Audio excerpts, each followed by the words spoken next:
U organizaciji općine Bilje protekli vikend održani su 16. po redu ribarski dani u Kopačevu. Dvodnevna manifestacija je kao i svake godine okupila oko 2000 ljudi iz svih krajeva Lijepe naše, ali i iz inozemstva.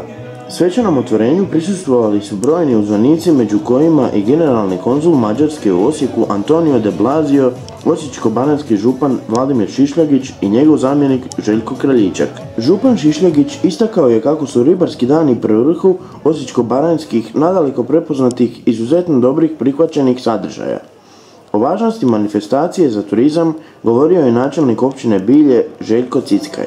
Se zaista ponosi time što ima izuzetno veliki broj kulturnih manifestacija na kojima pokušavamo očuvati našu tradiciju, kulturu i običaje i kroz ove manifestacije zaista pokušavamo dati potporu i vjetar u leđa onoj grani, a to je turizam, kontinentalni turizam koji je na području općine Bilje izuzetno razvijen. Ovakve manifestacije su prigoda zaista i svim onim poljoprivrednim proizvođačima i obiteljskim poljoprivrednim gospodarstvima da pokažu i prikažu ono što imaju i da pokušaju i plasirati te svoje proizvode.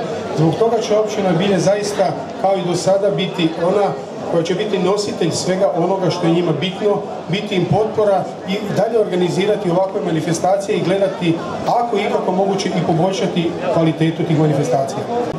Ova ovdje manifestacija, kao i manifestacije koje smo imali prije 2 tjedna u Bilju, a to su 15. etno susreti, su zaista pokazatelj da su to dobre i potrebne manifestacije i da su prepoznate i izvan općine Bilje i Osječko-baranjske županije, što zaista dokazuje činjenica da je preko 70 izlagača uvijek nazočno kako na etno susretima, tako i ovdje na ribarskim danima.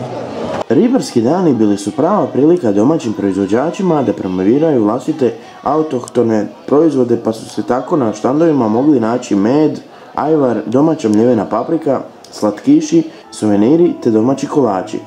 Uz nastupe brojnih kudova za kulturno-zabavni program pobrinula se Radio Baranja i Eseker Band.